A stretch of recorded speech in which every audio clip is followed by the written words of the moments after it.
possible.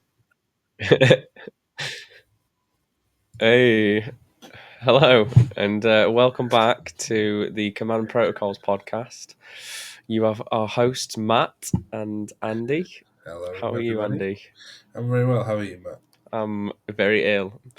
I've had today off work because I'm ill. Yesterday I went into work, but I just couldn't hack it today. So I've caught something over the weekend. But we're here, The ready to talk about Necrons. the price of victory, hey? Yeah, I look so incredibly rough. And I'm wrapped up very warm in a very warm room because I'm so cold. But apart from that, good week of testing some Necrons and playing. Yep. We had some good fun. So we're ready to have a little chat. So today we're going to be talking about, obviously, once again, lists that have done well, our thoughts on the faction at the going forward still, stuff like that, kind of how it's started to settle down a bit and we're getting a bit of a clear picture. Stuff we've been practicing, our thoughts on it, and basically stuff like that. Really, I think that's probably about it. So, what have you been practicing in the last week, Andy? I have basically been practicing almost every detachment except Annihilation Legion because there's no point practicing that one. Let's be honest, it's some way behind the rest of them, and until it gets some changes, it's a meme. It's a meme list. Literally every list you write in that detachment could just be better than another one. So yeah, I've been trying Yeah. all of those. How about you?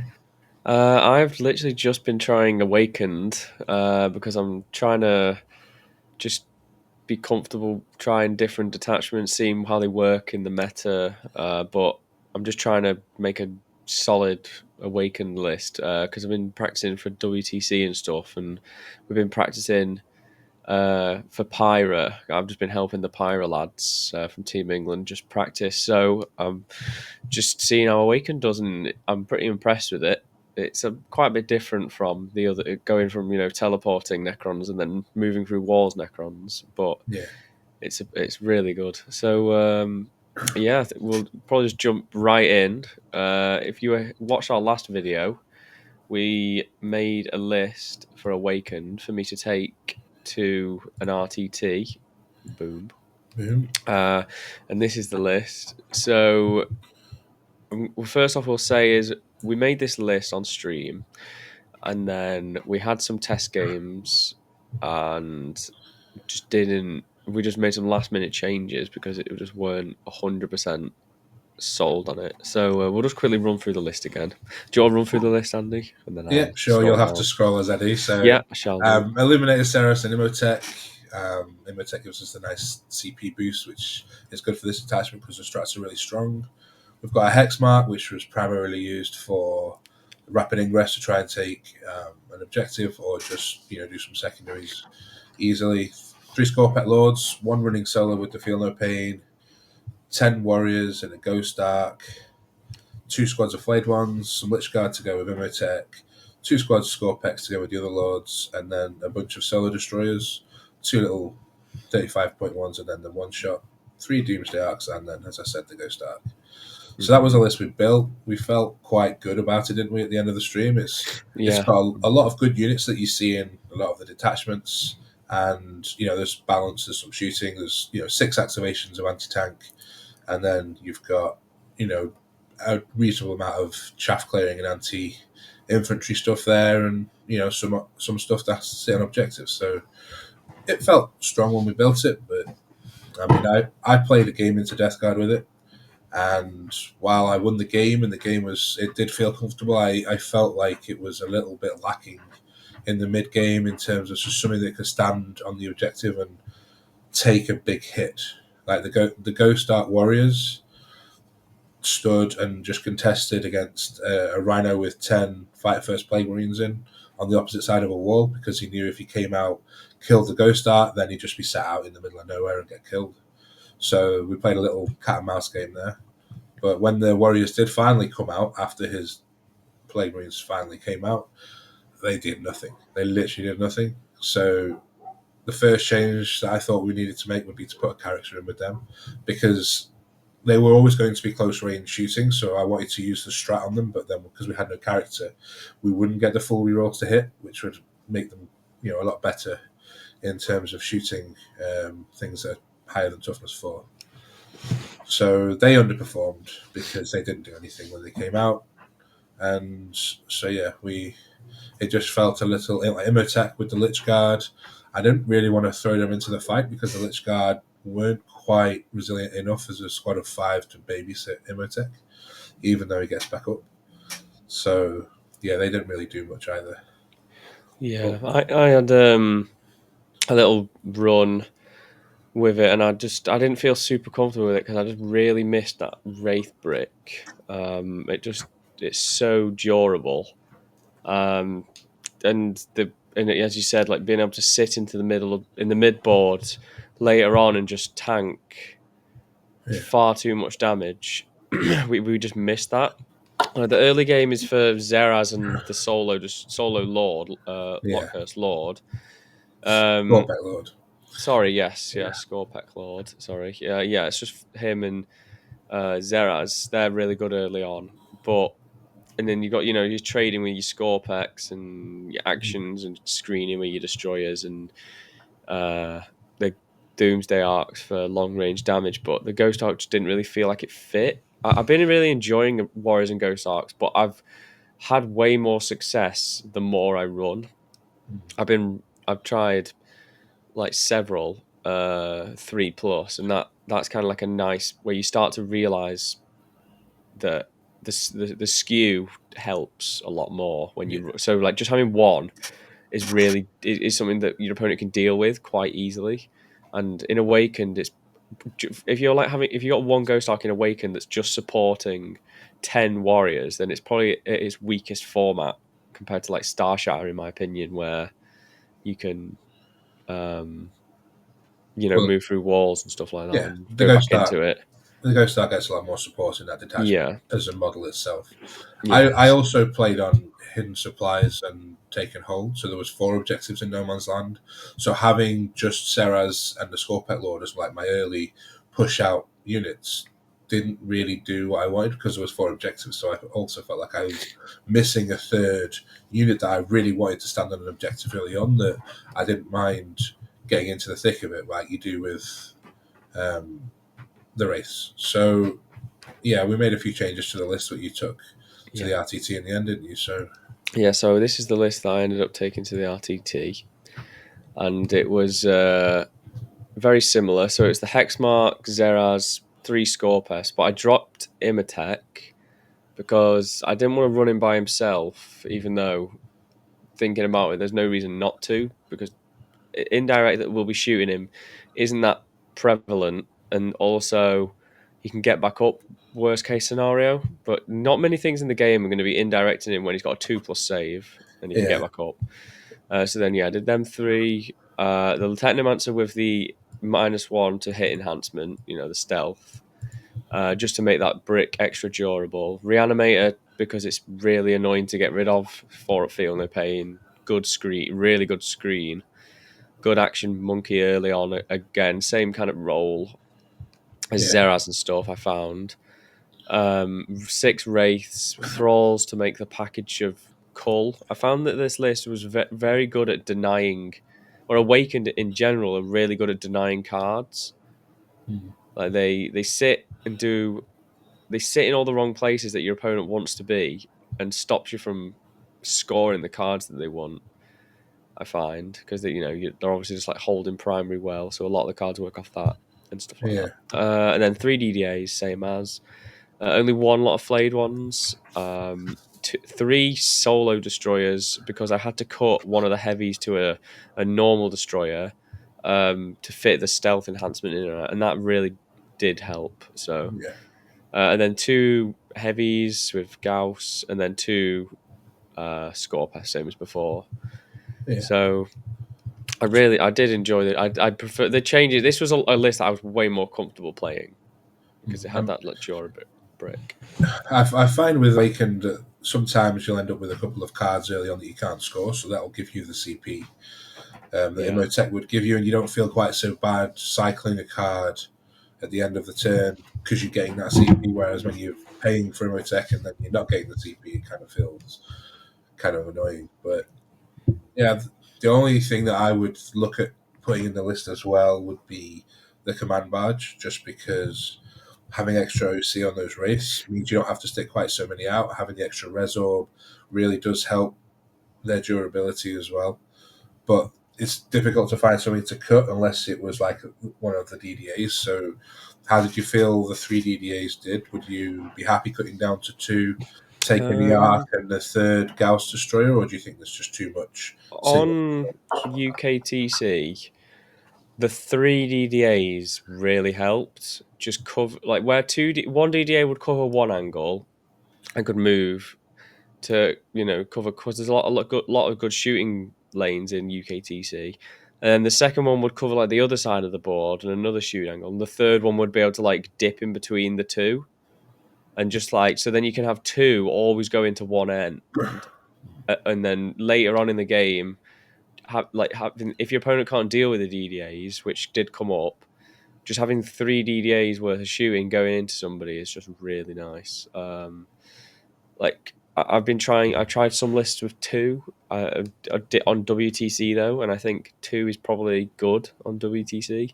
It's just that I think three is more necessary when you don't have the mobility as well. Yeah, absolutely. Um, because obviously Hypercrypt three, you'd be using all your pickups on that kind of thing, but two, you're getting two where you need them all the time, so it's like the same kind of idea, isn't it? Yeah, Whereas if you had three in this, it's kind of like a slightly worse version of having only two in Hypercrypt. yeah. And in the Um, Hypercrypts, I also find I want to pick up the Silent King at the same time exactly, yeah. to get So, the max value out of those. And in Hypercrypt, you also got like, well, I have the Vault, so that's kind of like a DDA with indirect.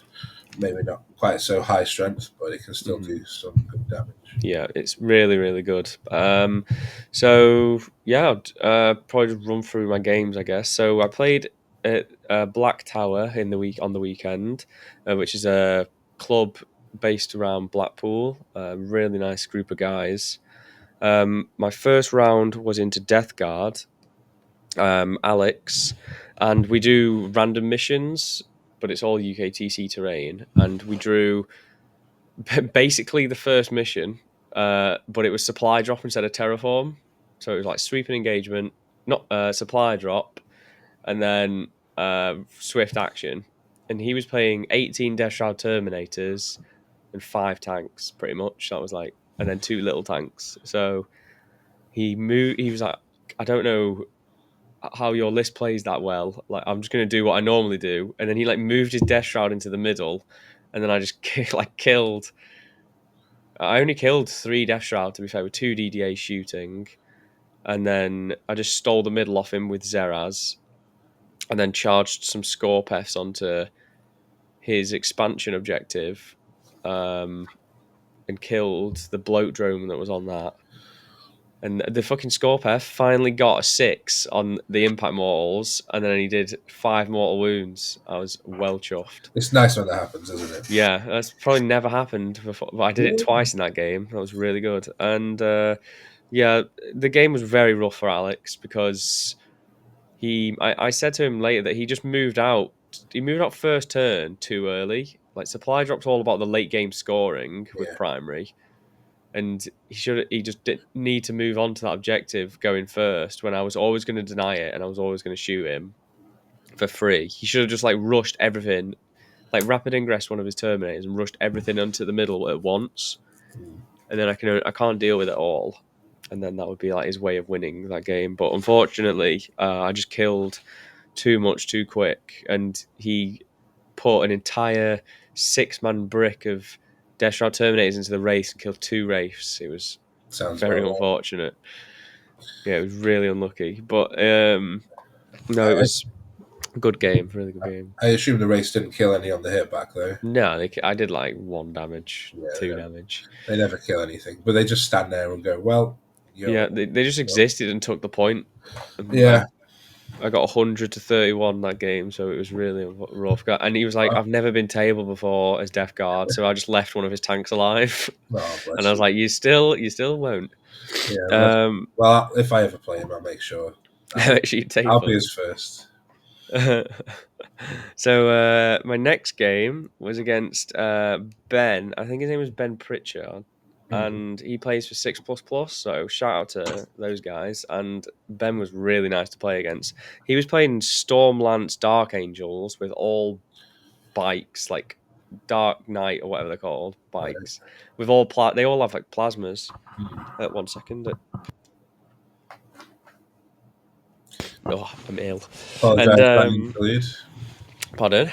So I was just apologising on your behalf for that little interlude while you're coughing up your guts. And yeah, so this mission was Burden of Trust, which is an awful mission. And it was again, we were Too drawing shit. these missions at random, right? And we did Burden of Trust on Search and Destroy. I was like, this isn't random in This is any way. this is shit missions, isn't it? It is a Supply shit drop mission. burden of Yeah, trust. supply drop and burden, and we were If just yeah, if I see that on a mission pack, I wouldn't even well, sign we for the drew the tournament. cards on the day, so it's just Yeah, fucking unfortunate. But I go first, and I was like, this. I went second, by the way, on supply drop. So obviously, I just need to sit back and he's got fewer trading pieces, so that's essentially why I just did that in that game.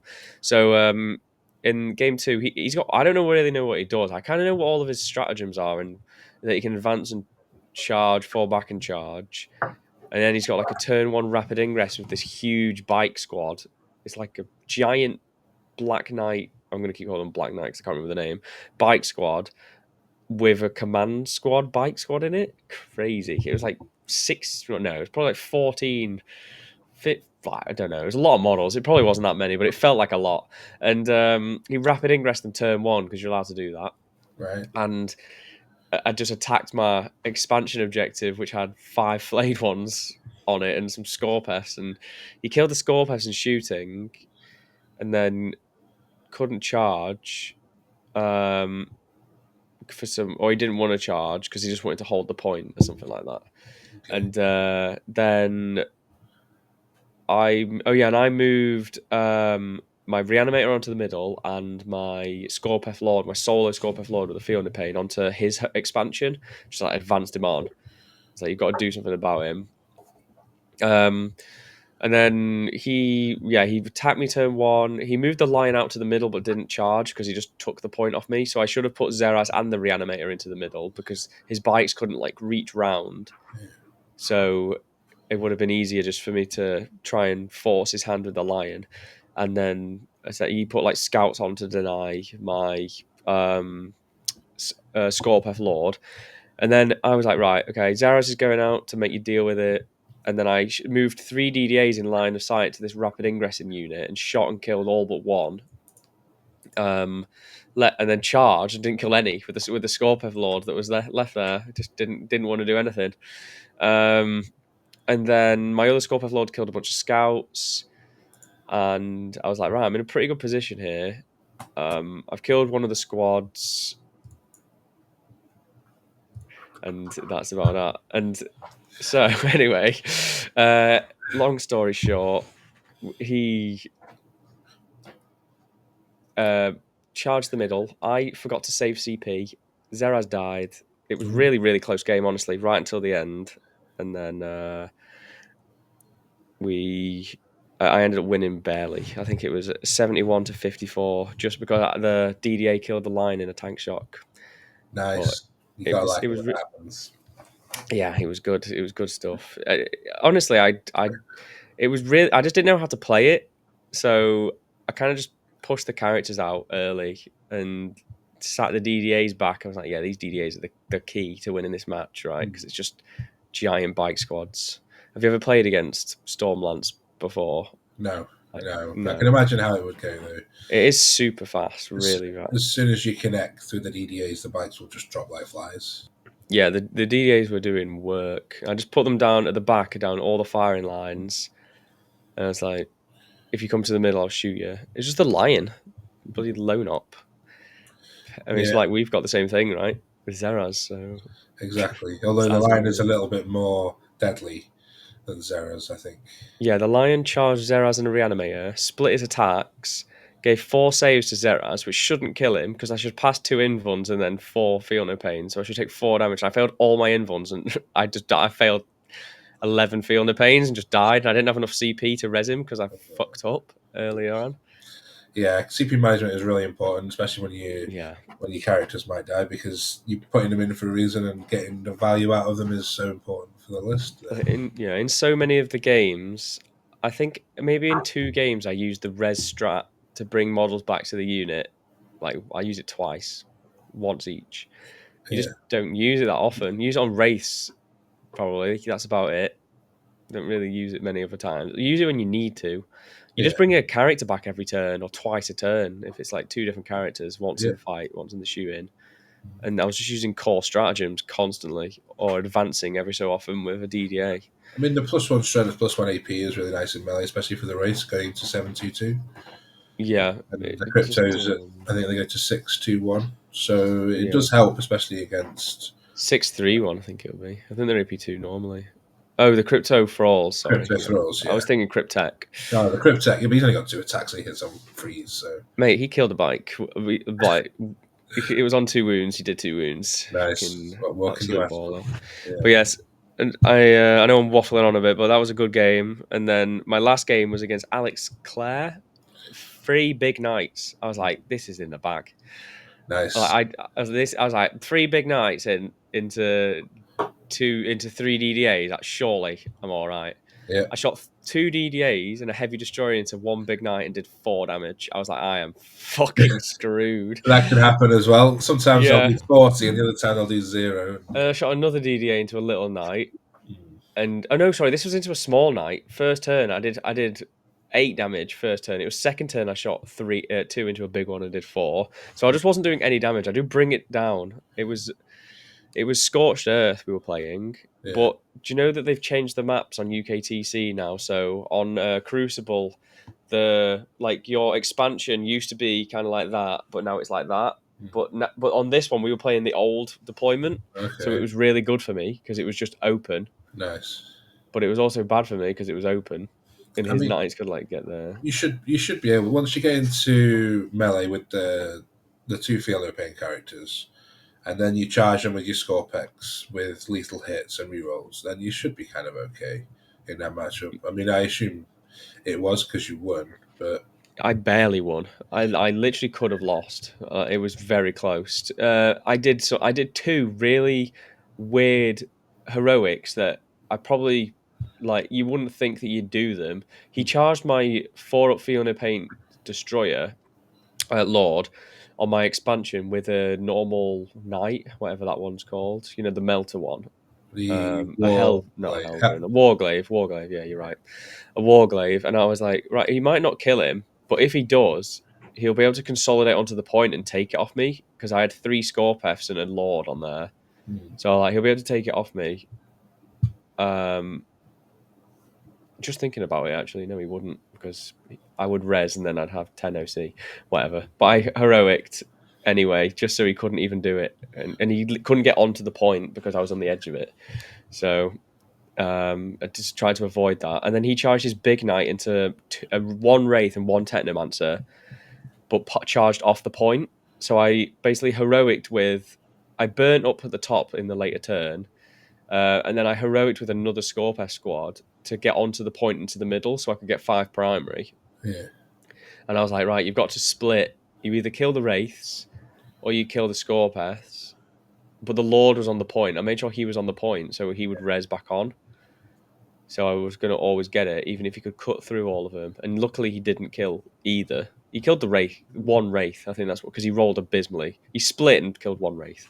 And I managed to get 5 primary there. And it literally, I won. And then I just fell back. He got second bottom of turn, so he was going to burn my home with Canis. So I just fell back and just covered my home objective on the outside so he couldn't get on there and burn it. nice. And I won 83-79. Close Like, win. It's a it good was game. really close. He played it really well. So, do you feel Um, like you'd make any changes after the tournament? to the list. So I for UKTC. it's fine for UKTC. It's fine. Like you cover the firing lanes, and you've got your tanky stuff, you've got your combat stuff, and then you've got plenty. I had plenty of screens and plenty of scoring, but I did miss the veil to be able to move something. Yeah, Like if the army feels extremely static. yeah. Well, the veil on the hex mark goes down a I just storm. don't have 20 points. Yeah, so you could take out the stealth on the wraiths, but if you're going all in on the Oh, wraiths, you that got to go all in stealth on the wraiths. carried me. Yeah, That stealth was so good. Making those big knights hit on fours, yeah, and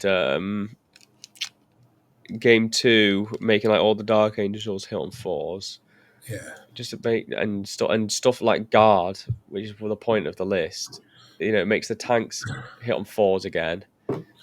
Against yeah. GSC, it makes them hit on fucking fives, sixes, some stuff. I mean, do you remember an index when that enhancement also gave you cover outside of 12 inches? God, that was good. Yeah, a lot of the detachment actually got nerfed, especially losing the reroll wound stratagem. Um, Yeah, that is depressing. when we got reroll hits instead, but reroll, which works nicely with the immortals.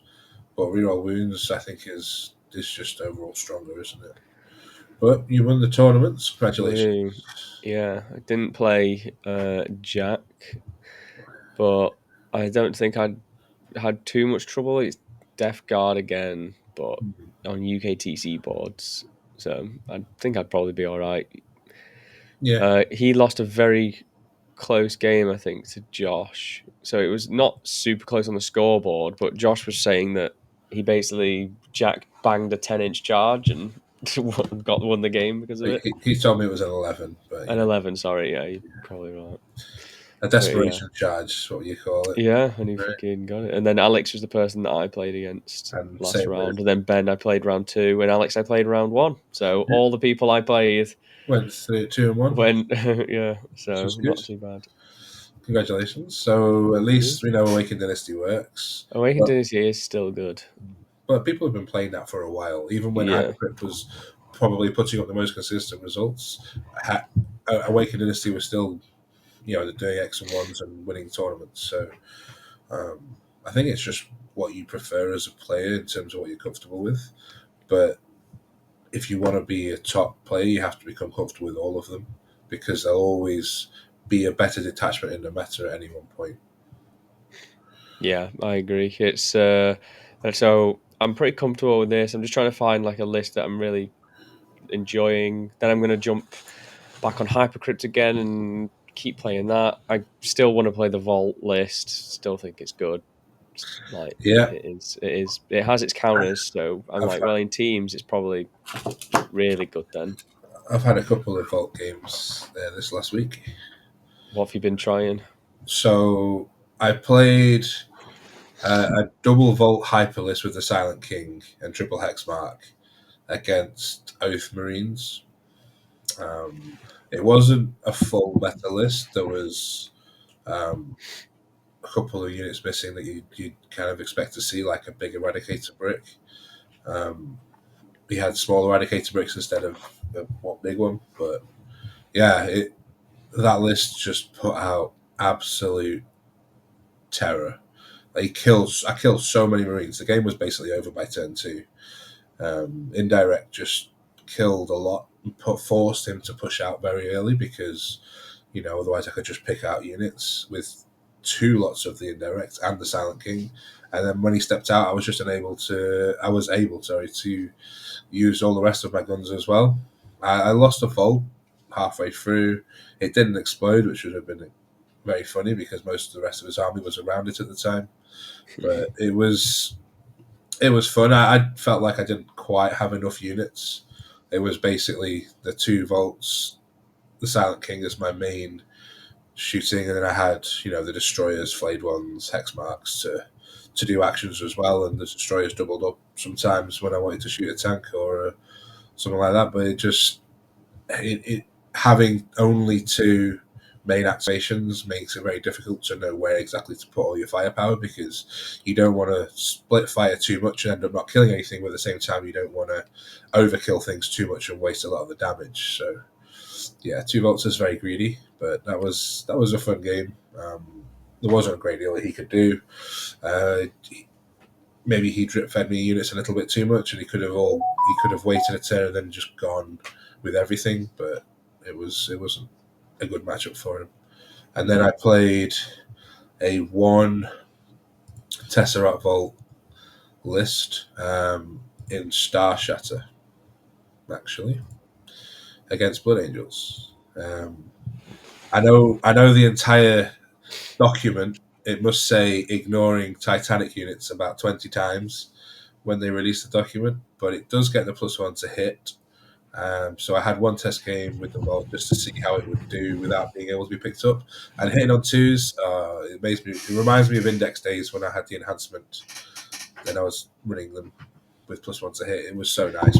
So when we put them in D tier for the the tier list, we didn't actually mean it, guys. No. I mean, it was one game. I'm going to try a couple more games with them. Obviously, there's movement problems. This one was on search and destroy, so it was just sat in my deployment. It held my home objective, peeked out over the center ruins. So there were always places on the map where it wouldn't be able to see with line of sight, where they could hide units, but it sees quite a lot of the table from where it is. It's always a strong position. So okay, it can't move, which means later on it might not be able to contribute just holding the middle. But then on the search and destroy missions that we play on UKTC, you need to hold your home objective for points anyway, because like one of them is Scorch. No. One of them's Taken Hold, and the other one's Burden of Trust, right? Yeah.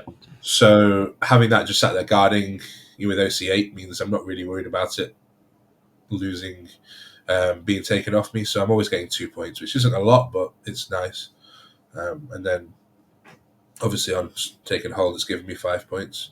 So yeah, it's a lot of the army to sit there. So I'll have to try it out a bit more and make sure that I'm not losing too much. And then it's the other deployments which are a bit more tricky, like Crucible of Battle. There's only one spot for it to go if it wants to actually get into the game in the mid game. And if you're playing against a shooting army, then it can just get shot off the table turn 1, which isn't fun. So I have to see how bad that can be and whether or not that can be punished well enough with the rest of the army if it does happen. So yeah, but hitting on twos is real nice. It also forces the action again, like we've spoke about before, which kind of works into the benefit of Star Shatter, because we've got the ability to go wherever the action is with the movement through walls and advancing. So yeah, I just wish Star Shatter didn't have the non-Titanic. Yeah, I mean that's probably why they do have it in there, so it's not ridiculous. I don't know. So yeah, I'm gonna keep trying that one. We'll have to wait and see what happens. Mm-hmm. So I think we should cover some lists that's gone on over the weekend, like our weekly segment.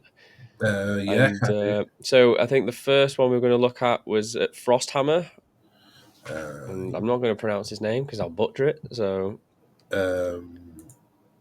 no, that wasn't what we're going to do first. What was the first one? We're going to do all the beachhead ones first. All the beachheads. Okay, so James Reed. Yeah, there was a 200-player tournament. I think in the south of England somewhere. Somewhere in the south. Somewhere, I'm not entirely sure. And there was, I think, 5 Necron players, all went 5-1, all playing a different detachment. Unfortunately, none of them managed to win the tournament, but 5-1s is pretty strong. Yeah, and especially meaning that all of our detachments are really playable at the top. Like we can't get a fucking win, but going 5-1 is really good still. So it's good to see everyone trying different stuff now. That the kind of, I think this was always nothing's changed right since Star Shatter came out. It's just that now that Star Shatter has taken a bit of a back burner, then everybody's going back to what they've either played before or trying the new stuff. And I think we've really got a good place for a lot of our stuff. So James Reed is someone who we covered last week, I think. I think it was the exact same list that he played this week. Yeah, it was noticing any changes. There's still the 20 Lich Guard, Doomsday Ark, Silent King in the Mason's Phalanx, and the 3 Translord Overlords. Go on, say it. Triple Yeah, Translords. say it. They're the best ones, aren't Yeah, they? thank you. I mean, he lost his round one to Orcs, which out of all of the games, I kind of expect he could have won because he's got the tankiness there and the melee pressure and the shooting to back it up. We just don't know what happened, I guess. No. Anything could have happened in that Anything. game. He was playing against Tactical, which is a strong detachment. I think they do have the damage to rip through this, though. Yeah, obviously he did. Yeah. So he's still going strong with that detachment now. I Is think. I need to give this a go. I do. Yeah. I've had a couple of games with it. I like the OC switching. Obviously, the +1 to wound is nice. Yes. Stuff like that. But yeah, it's again just got the. I like mobile, a bit more mobility. Whereas this is very just sit on objective, live. Yeah. That's So essentially what it does. in all of my obeisance testing, I haven't gone all in on Lich Guard and Overlords because realistically, only one of those units can probably benefit from the +1 to wound, and some of the enhancements are very take 'em or leave it. Apart from the reroll hits one and the -1 to hit in melee, but I've been trying to try out Stalkers in that detachment because starting at OC4 and then becoming OC7 is just so strong for them because they can step out onto an early objective and they can't be denied by 5 guys with OC1 because you just go, well, I'll just pop the strap. At that point, your opponent doesn't even bother. As soon as you say, well, I have this strap, they just don't even bother. And it just sits there uncontested for the whole game sometimes. Um, Mm-hmm. Especially if you're playing like, you know, big bug nids or the Slanesh demons with OC5 on all of their big things. Well, all right, I'll just sit there. I'll spend a CP, become OC7. Now it's my point. I'll score primary, and that's not something that we can do in our other detachments necessarily. And then you can also run the command barge too, which will help the Lich Guard OC2, and then they can also become OC3. So that's easy to steal points, or more testing needs to be done for this attack. Yeah, I agree. I think it's But it's worth having a look at. James is proving that he can consistently do well with it. So I've seen him play this quite a bit. To be fair, like he obviously had that list before him, but I have seen him at some UKTC events prior, yeah, like a while ago, playing it. I'm pretty sure he was at Nottingham as well with Phalanx. They Um, may have even been at Worlds with Phalanx as well. no, he wasn't at Nottingham because there was only everyone was playing Star Shatter at Nottingham, apart from On Hypercrypt, yes. one Hypercrypt and one Awakened, I think it was. So Okay, maybe yeah, it was at the ITT then he was playing this yeah, one. I've definitely seen him run this. The ITT, I agree. Hmm. So yeah, we've got him, and then we have an Awakened Dynasty list by Jack Jack Stevens. Stevens. So he also lost round Um, one against Imperial Knights, which yeah, we'll see if his build tells us why. So he's got the Nightbringer, which is just obviously just good to guard. They benefit the least, I think, in this attachment, or obviously Canoptic Court, I guess. Um, but they're just probably just to guard a unit, just decent damage. Hexmark for the rapid ingress, like we mentioned, or obviously just holding backfield against indirect, yeah, etc. Locust Lord with the pick up, put down. Another Locust Lord. yeah. So he's running 2 squads of 6 destroyers. Yeah. I skipped on to see where they were going. And then Orican for the Invon in his unit and a And Translocation Shroud. and the Super Saiyan melee once per turn, which is actually pretty good against the Knights Yes, because the once per game Super Saiyan is very, very good. So, and then he's got, yeah, Overlord with the stealth as well. So it's essentially doubling up as Chronomancer plus Orican, which is nice. yeah, And then and he's with 20 warriors with Gauss. I need to try. I do need to try this. I need to test some different styles of builds because mine are all kind of very similar because I'm a big fan of the Scorpeths. Lots of Immortals. I'm assuming they're just by themselves. yeah. Um, Oh, yeah. Just yeah, action in it. just rocking around. Not something I would probably pick. I mean, just being by themselves, they're not really doing much for me.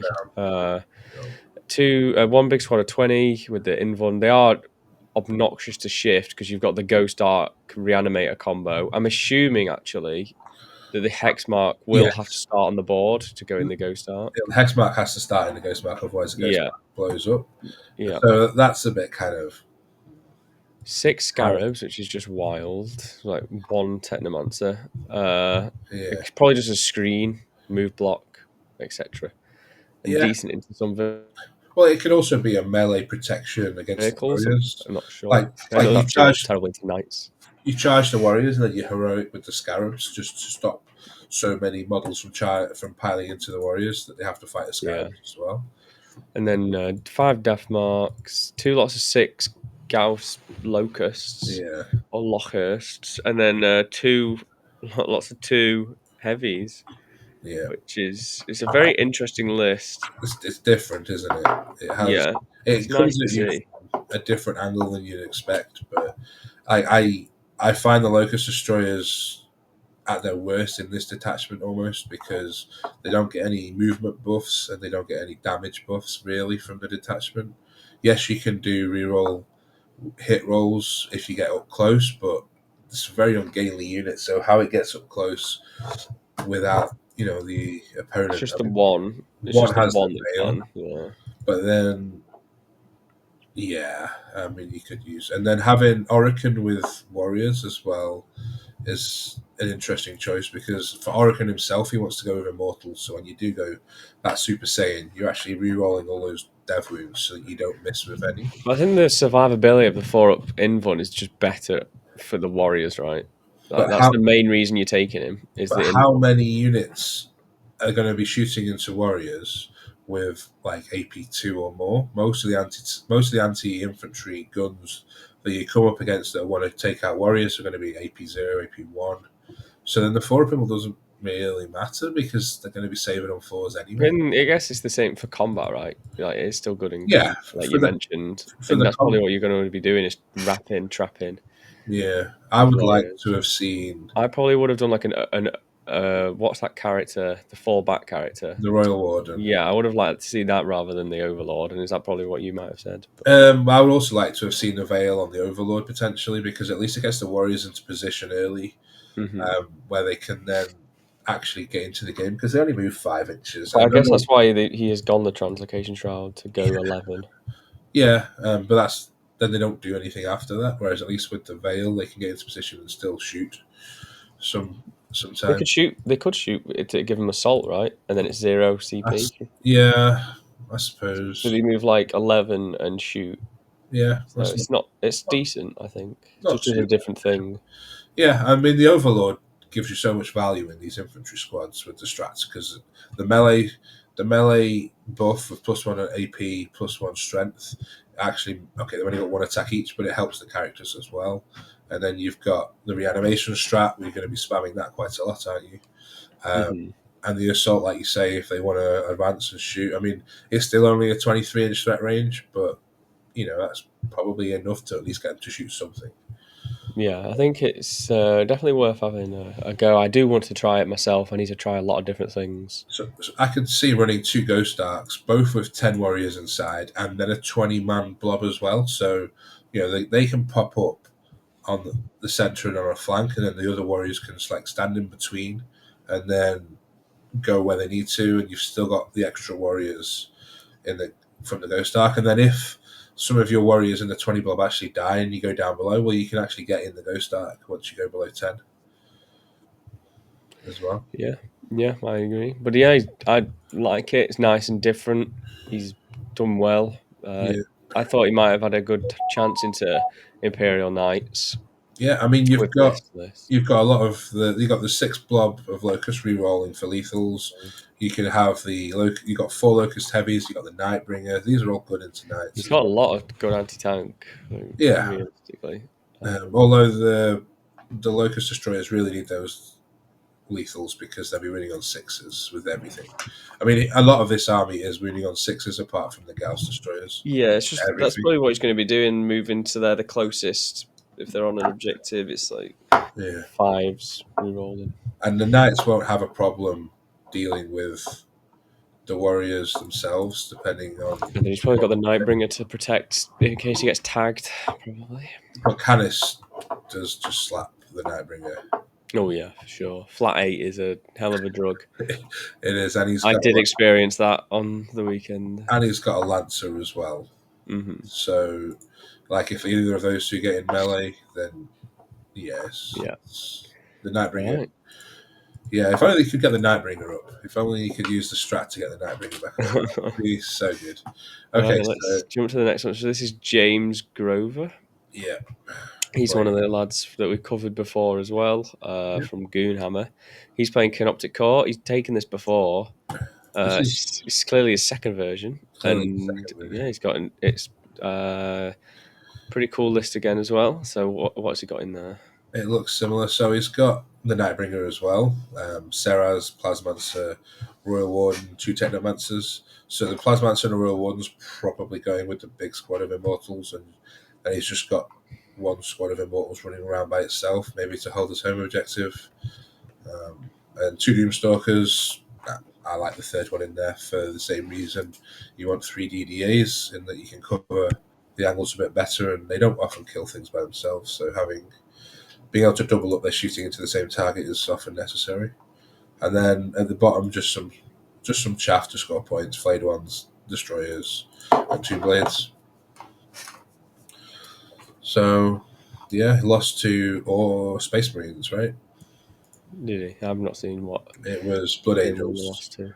Liberator Assault Group Angels. with no characters and the units from the Blood Angels. So I Plus one hope to wound one. yes, plus one to wound. Yeah, I could see that cutting through the wraiths.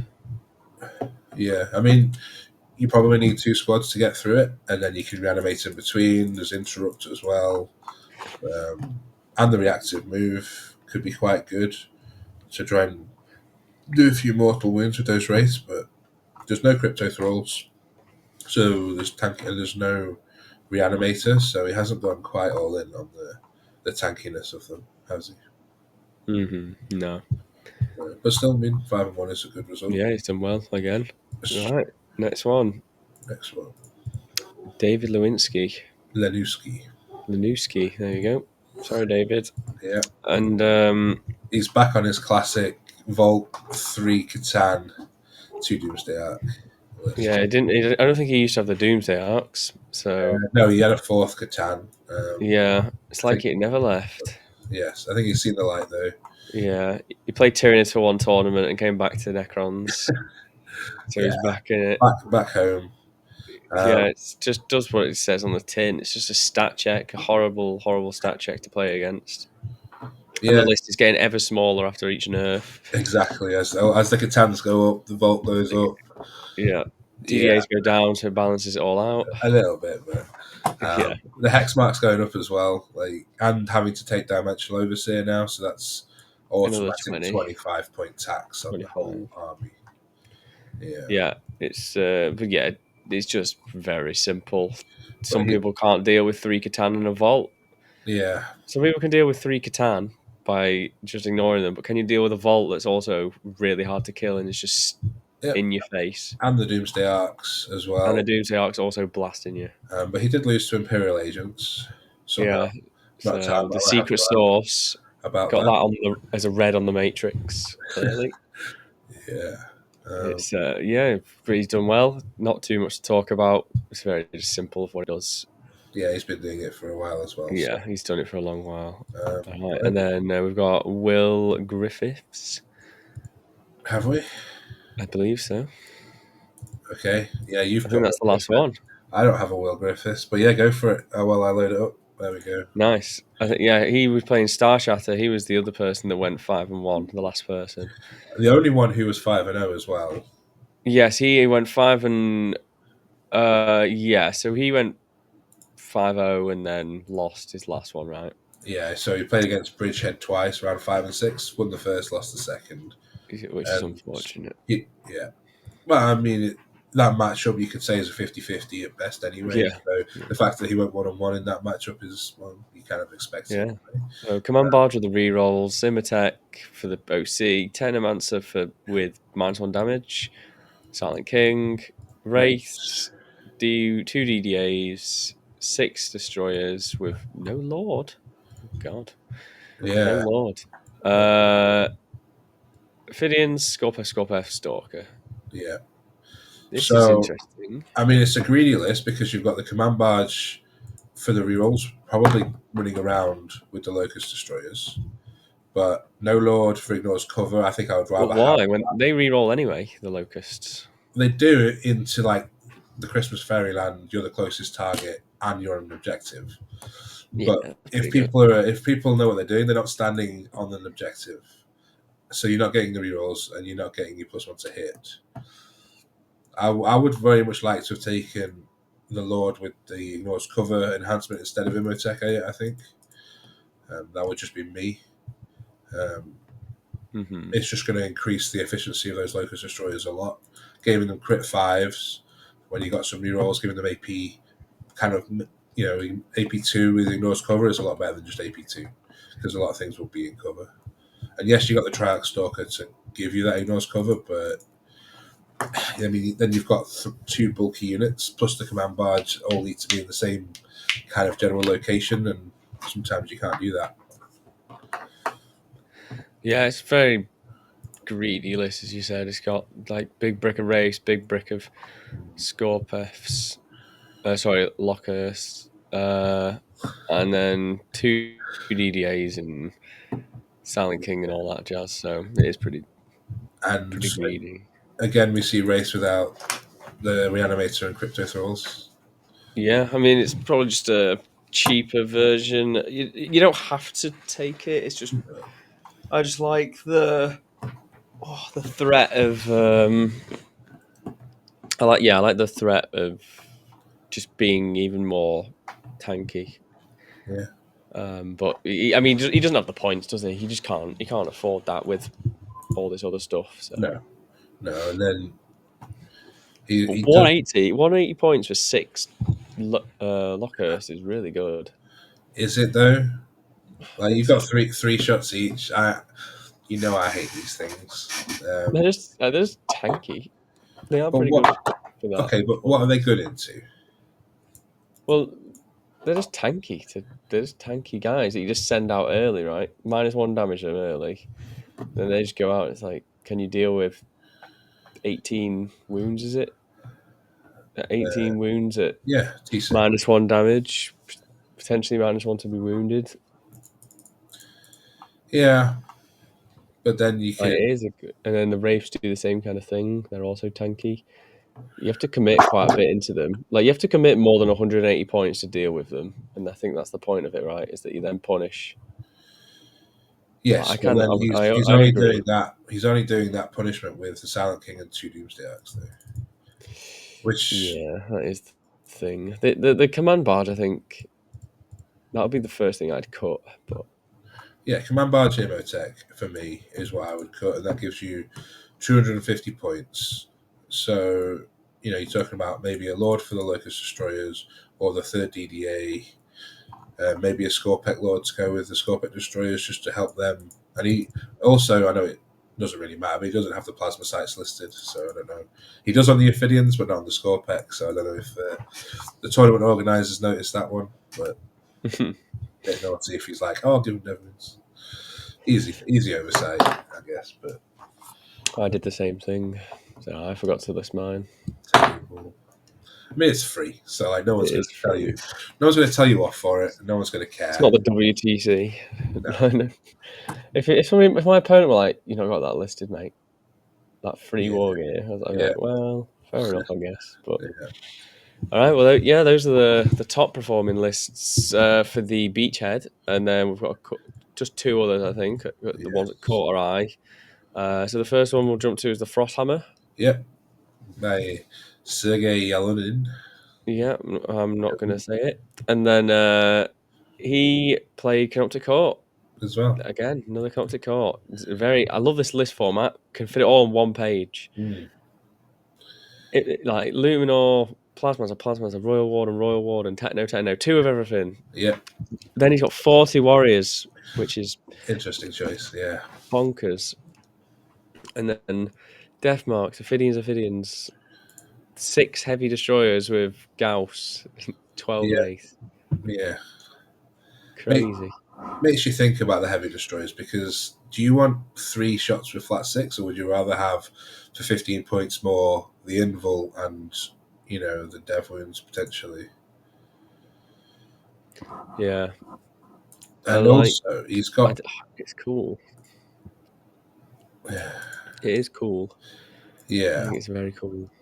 Yeah, I mean, I like redundancy, and he's got basically two of all the important things in the list. Obviously, one death marks just for a cheeky secondary, and one I've had Serra. so many bad experiences with three mans of locus heavies because Yeah, you just like miss twice hmm and then fail to wound or whatever, and they'll pass a save. And it's like that's cool. yeah, This unit's dead. And then sometimes 18 damage goes through, and you're like, wow, wow, yeah, you're fucking dead. yeah. Actually, I mean, I would split them into three I'd be squads like of two, two, two. two. Yeah, Yeah, just because sometimes you've got that for tank more with six angles. six wounds, and you don't want to fire two in, but you don't want to split fire them. Because so if you just do them, if you had them solo one at a time, then you could like, okay, I'll shoot this one. Okay, it didn't die. Right, I'll shoot this one. Okay, it's dead. Now the third one can go elsewhere. But if you've got three and you've got to put them all into the same target, it might be a bit overkill as well sometimes. Yeah, I like the being able to split like your units up a bit as well because Yeah, he's got the Ophidians and the Death Marks for the actions and Zeras, but that's it. I yeah. mean, pretty light. I like to go quite heavy on action monkeys. It's Uh, screens as well. It's not just yeah, like exactly that. it's Yeah, I it's like to get, screening. and you need it so much now, and we don't have. I mean, the Warriors are going to do enough job, but they're the things that your opponent's going to want to hit, and Yeah, they're not. They've got no defensive buffs. capabilities whatsoever. They have Right? they have the line up strat, and they've got the. You can't loan up them. I know you You can can't. only loan up Second. canoptic stuff. So he's only loan upping the wraiths, and he's only Yeah, reactive moving the wraiths. So the yeah. Warriors are just going to sit there. I mean, I The guess it's Warriors will just take punishment. push them forwards and then try and hope that you get in range to do some damage before they all die. And you're not going to screen. And we don't know what terrain they were playing on as well. They might have been playing on very heavy WTC boards, because Hmm. I believe this one was in Russia. I may not be correct, but I think it was. That's why they need to move up the board so quick because they're trying to rush them. Yeah, but like to me in this list though, nothing stands out as what is holding the home objective as well. There's no cheap destroyer. It's It's it's going to Ophidians, right? I guess. Ophidians or Death Marks, but then my Ophidians. Usually I do like Ophidians. So for me, in this combo, I've tried it. I'll do like Ophidians, turns one, two, and three. And then if the Death Marks, I don't draw anything by turns one, two, three, they just jump on my home. And then the Ophidians have the ability to go up and down. But do you not want to be doing up and downy with the Ophidians from turn one if you can, simply because you might get containment and you want to put them in a nice spot Well, or that you've got behind enemy one squad to do lines? that, right? You've got one squad and then five Death Marks. So the five Death Marks are in reserve. Yeah, The other Ophidians are on your home, and then one Ophidian is up and down. And I guess you could string the Warriors as well, or Zeraz could potentially do it. But I agree with you, but that's just how I potentially would do it. Like if the Death Marks can't do anything, turn two and three, yeah, then they just drop back down on the home, and then the yeah. Ophidians still have the ability to always go up. And if you're drawing cleanse, establish locus, containment, recover assets, you're drawing those 4 cards in the first 3 turns. You're kind of going to struggle to score a little bit on this, Yeah, because you're going to use them, and they're going to die. they're going to come out, they're going to die. Like sabotage as well Can isn't you it? do like fixed potentially? What with like engage on all fronts. Cleanse and I know it's terrible now, isn't it? It's just Look, not good. as soon as anything gets tagged, like Yeah, you can't fall back in action, can you? I could understand it if you'd taken three squads of 3 scarabs to run behind the plasmancers and the technomancers to sit on the objectives with the wraiths and the warriors and then do cleanse. That I could understand, because they're going to get OC from the cryptex, and then no one's going to want to shoot scarabs when you've got all of 2 big warrior blobs, 2 big wraith blobs sat in front of you. No one's going to want to do that. So, but he doesn't have those. He doesn't have single destroyers to do it. So I don't think he's going fixed specifically unless he can find No, a kill one. I But then this agree. list doesn't scream killy either. That's the thing. It's just there. But he did beat the Necron Mirror in the last round, and that guy was playing Star Shatter with 2 Doomsdays, Triarch, a couple of Catans. So I can see that. I could see it winning that. yeah, Like DDAs hate wraiths, and they also do. because they're low op. Unless you can snipe the character, then they Yeah, do. And the Nightbringer and the Void Dragon hate them too because they just get tarpeted. And exactly. Yeah, and the warriors as well. They don't have enough attacks, so they just don't. yeah, I mean the Void Dragon's ironically got more attacks than the Nightbringer into chaff, Hmm. but um, And I mean, Zeraz is still tanky. He could probably tank a turn or two. yeah, And every turn a Catan's not doing something is a turn that you've got 300 points wasted. yeah, I mean, yeah, and you just want to kind of, in a way, charge the Catans with the race on a point and just go, well, I'm where I want to be. I'm going to be scoring. Yeah, but I Your think the Catans are not doing Catan's. enough, but then there's also no Reanimator to back up the two race squads, and I think Reanimators are amazing in Corruptech Court as well because they benefit from the rules and they also beef all of the stuff. And the Catan will just have to try and bang a 9-inch charge into the race as well. Yeah, well, as soon as it comes close, the race just go by. Yeah, and the Warrior Overwatch, sorry, isn't actually that bad, right? I guess. With the full rerolls to hit and lethals, yeah, Yeah, so it's 40 shots if yeah. they all get in, So and then you're looking at about 12 to 14 yeah, lethal hits from including the rerolls, and then you've got the yeah, Royal Warden who'll probably, and the Plasmancer who'll probably get a couple each. Obviously, against Catan's, their damage is half, so they're not quite as impactful, but yeah, against but other it's things, still decent Overwatch. It's not terrible. I can see it really chipping through armor. yeah. Just just AP2 ignore cover from Zeraz in the strat. But yeah, but then he also got run over by Tactical Brigade Orcs, I can see that. which was That has the damage to just mince this. yeah. Like the flash kits will kill 6 wraiths and a technomancer. Are you sure about that? Yeah, without He only had one squad of 10 flash kits. yeah, they I think they will. They got sustained lethals full rerolls to hit. I mean, you're still talking Wraiths, 24 wounds with a 5 up feel no pain and a 4 up invul. Yeah, they So do. They'll cripple the squad. you're still looking at having to do what 72 wounds It's 2 damage to kill him each. Yeah, because the feel no pain, the invul, basically makes you have to do 72 damage to kill the squad. yeah. I But think it does quite a lot. But I am having a practice game on Thursday against Tactical with Awaken to see what it's like because we did a practice. I'm not going to reveal too much, but we did a practice scrim and. My prediction was off into Tactical from what their prediction to me was. So I've never played against it, so I'm gonna have a test game on Thursday yeah, to confirm and see how I think it will do because I need to learn how it works anyway because I've not had a game into it. I've played it twice. Once was at Nottingham round two. I managed to win both games, but I think there were maybe extenuating circumstances in both of them where it didn't that basically let me win. So yeah, it's a matchup I also want to play a little bit more at as well.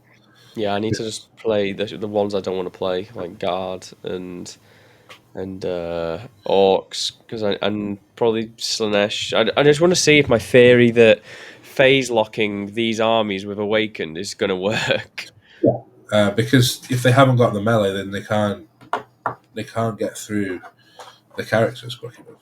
Yeah, Uh, and if they come down and don't kill the character because I just spike on Invulns or Feel No Pain or whatever, yeah, then they're screwed.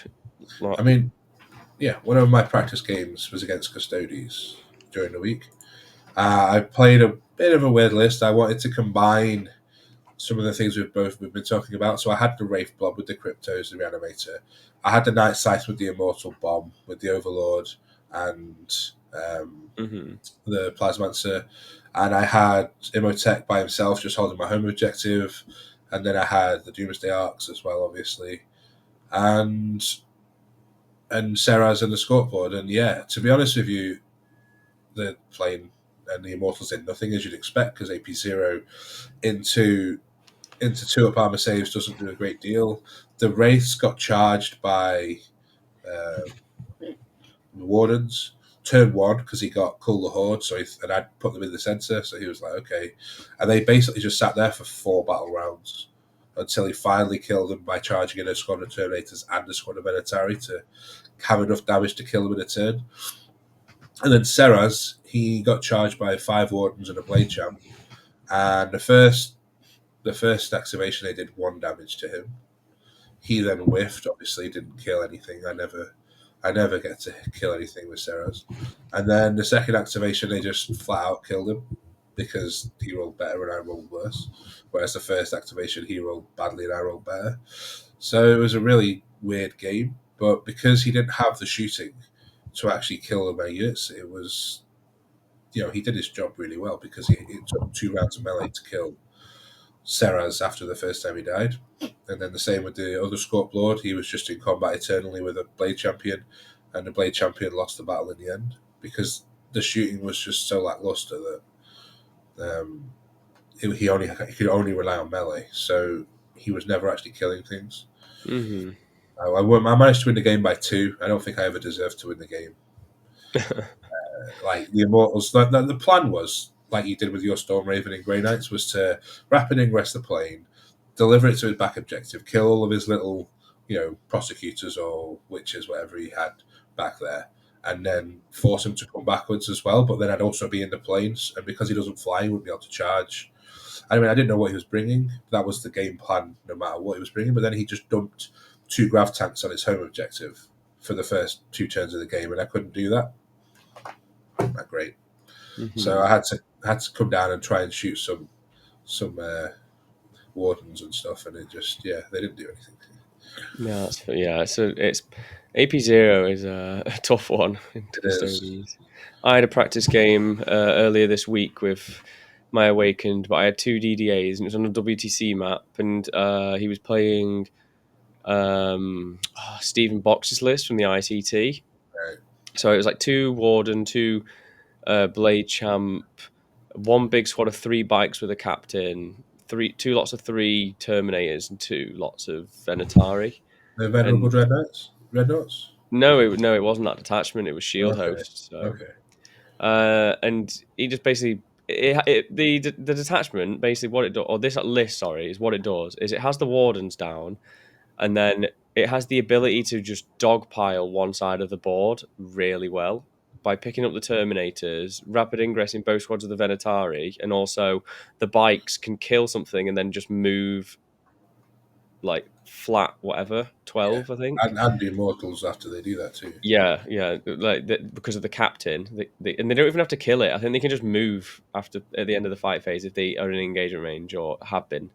So really good. So he just got the ability to just move over, but he misdeployed, and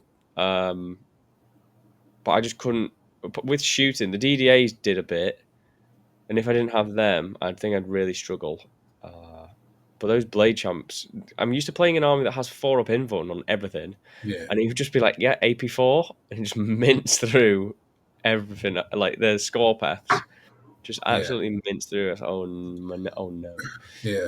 I Well, managed to win barely, but so the Star Shatter game I had with the Vault, my opponent charged my Scorpet Lord turn 1 with his um, Sanguinary Guard because he drew Assassinate, and I had some Scorpet destroyers sat next to the Lord that weren't part of the same squad, and I thought, okay, I'm going to heroic intervene here with my Locust Destroyer, the heavy, the Gauss, because this isn't the matchup for him, and that'll stop him from piling in and killing my Scorpet destroyers.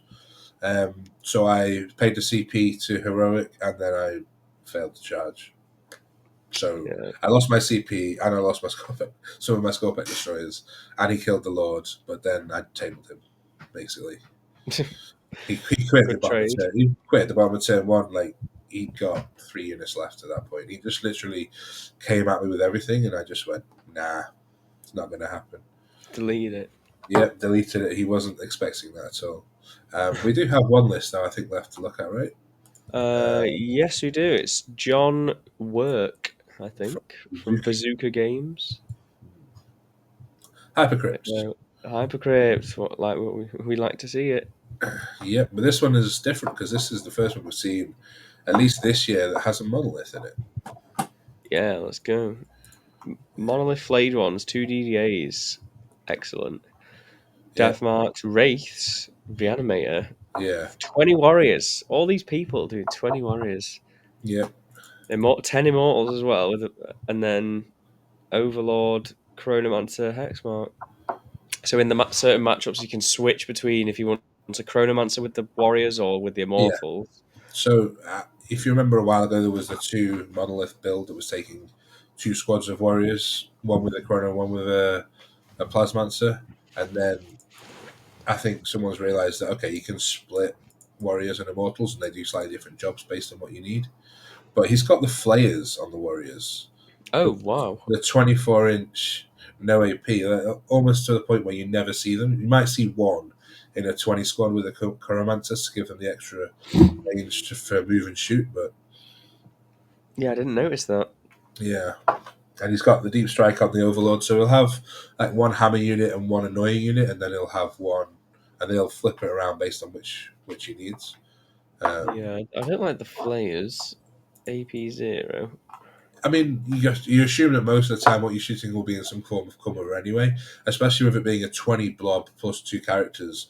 The odds are that one of those models isn't going to be But at able least to if it's save. against guard, they're not on a 3-up save and then on a 4-up Yeah, but trying to get 22 models with all the line of sight on every model that you're shooting within 12. That's within true. 12 inches and having a monolith probably sat there within You six can do that is Chronomancer method of 6-inch deep strike, move 5, block everything, and then as soon as they kill one model, you just teleport back to the monolith. yeah, but you can also charge out of it too.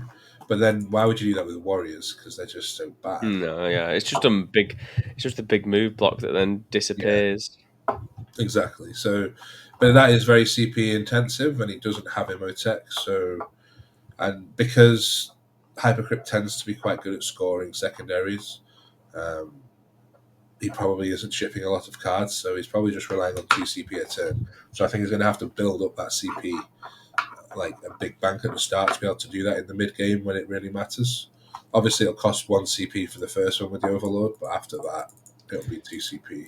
Yeah, so he's spending like 2 CP for the combo because it's like 1 CP to 6-inch, Yeah, then 2 to fall run back. Unless he goes second, I guess. But yeah. I mean, yeah, there's just tricks there, and if your opponent doesn't know what the tricks are and how to play around it, then you could quite easily make a mistake. Put your yeah. entire army there to shoot the warriors, shoot with a captain with a pistol first because why not? And then all of a sudden one dies and it buggers off, and Have you're you played like, against Yanari yet since the new book's come out? I have not. No. So they've got a rule where if you shoot, and I don't even know if you have to kill. So if you shoot a Unari unit, Yeah. any Unari unit on the board can do a normal move at the end of the shooting phase. That's I'm gonna double check it, but I was reading it yesterday because I've just gotten the Can't. codex. It can't be right. Let me double check. It can't be right. Codex That is silly. Yanari. End of your opponent's shooting phase. If one or more Yanari units were destroyed, Yeah. then one other Yanari unit from your army can make a normal move. So yeah, Okay. you have to lose the unit, but you can just Yeah. put a unit out on the objective in the middle Yeah. and just be like, right, kill this unit, or uh, I take the point. And then if you kill it, and a unit at the end of the shooting phase on the other side of the board Yeah. can just move out onto the objective. Move on, take its place, Yeah, or you've got a charge lined up, so they just move 6 inches yeah. away. They just move 6 inches away. That I mean, it's Eldar, so they should have all the movement tricks in the universe to make it tricky, but And then you've that got the Incarn as well, because that's going that's to in count as well. Yanari. So it's like the same thing. So if you kill Yeah, that unit, the Incarn will pop out. I'm not 100% sure if the Incarn, I thought the which teleport. turn it pops out now, because they've changed it. Yeah, I thought he got a bit nerfed, but I'm going to look at the codex probably next week sometime. Yeah, I just bought it, and I was planning on going down to Glasshammer to collect it. So I was like, Dan, you need to send me it so I Yeah, can have a look through it. I've had a little look through. Shout out to Max, who played his league game this week and forgot his Fire Dragons and his Autark until after the day after. He didn't realize that he didn't have them, and he was meant to be playing them. So oops. he lost his game by a couple of points, and he was playing without 2 units, which I don't even know how that's possible.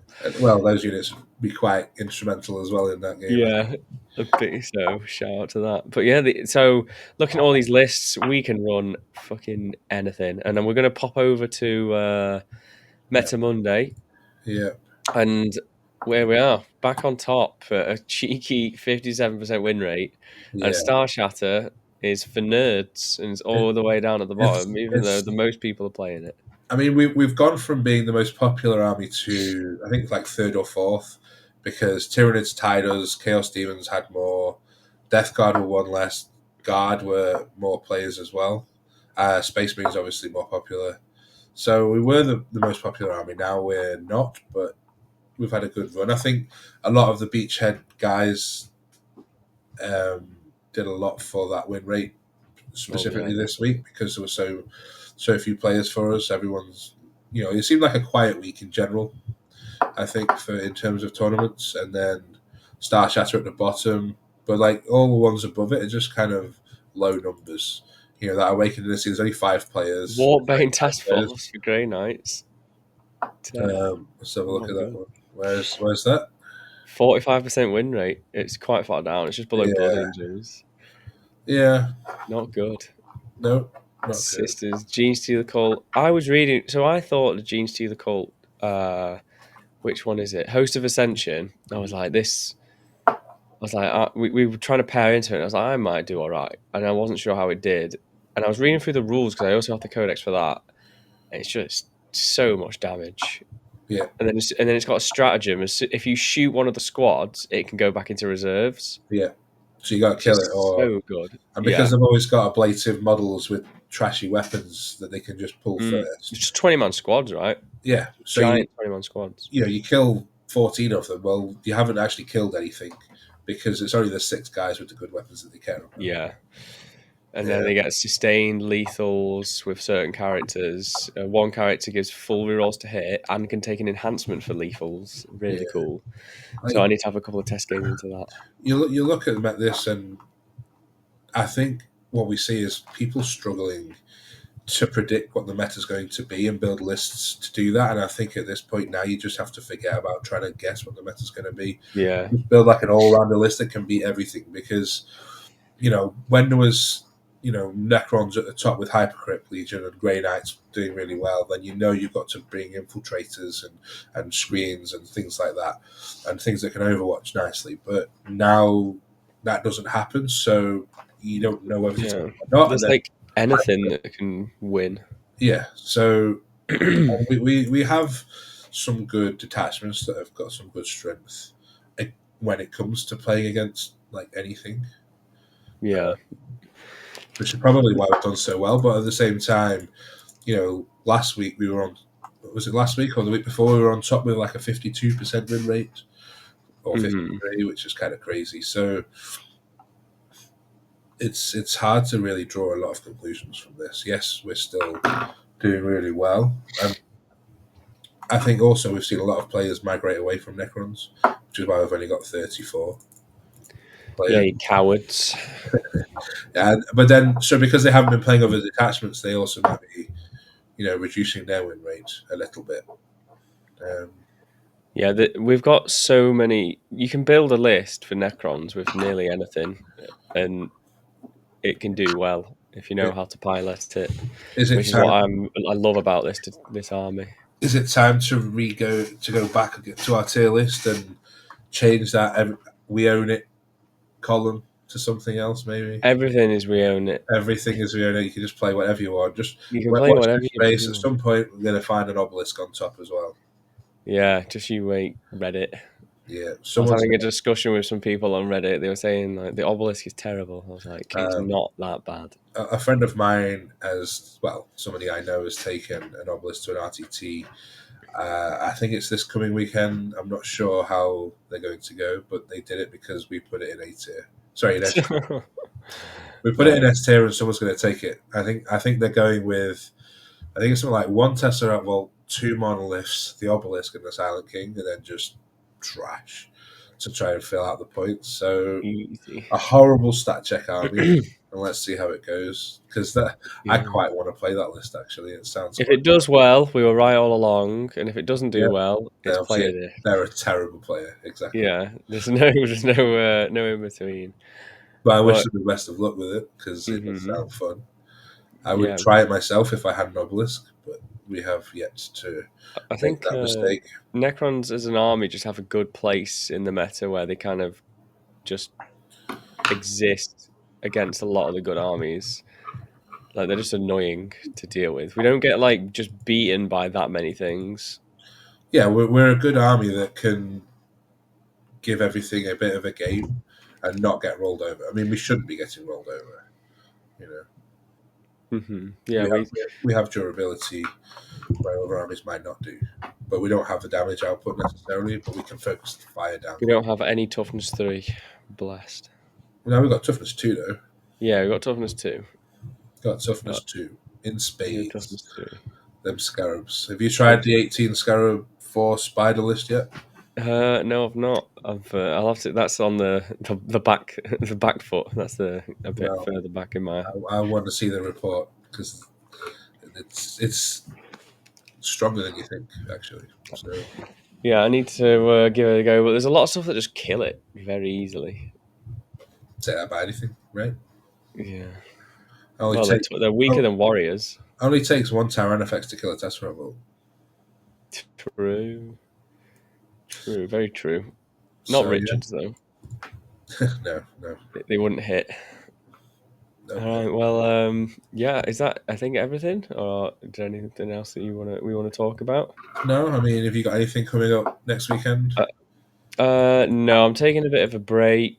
I'm going to Pyra as a coach, Mhm. so I'm just basically not playing in any tournaments and just practicing the shit with them, like just giving them as many Necron reps as I can for whatever they want to play into. So that's the Because weekend after next, right? that is it's the end of February, so I'm flying out on Friday evening, Cool. and I'm just trying to recover from this illness. So don't. I thought there was an RTT this Saturday at STG, and I was like, "Yeah, I'm going to that." And then I spoke to Andy, and he was like, "No, it's next week. It's the week after." I was like, "What?" I was told it was the 14th or the 15th, Mm. and so I was planning on going. I was going to go there if nobody said anything. I would have just parked outside and Just no. seen nobody there. Well, there might have been something else going on because it's just in a village hall, right? So Yeah, just walked in with all my war armor, just like, what the fuck is going it's just on? a random car boot sale, or Yeah, like, what someoone's is this? making these. Yeah, I mean, there is one in Leeds on the 16th, isn't there? That you might go to. hmm Yeah, so I need to. Yeah, I'm just taking a bit of it. I'm taking it slow and just practicing more on TTS, basically. Yeah. So yeah, good stuff. Have you got anything going?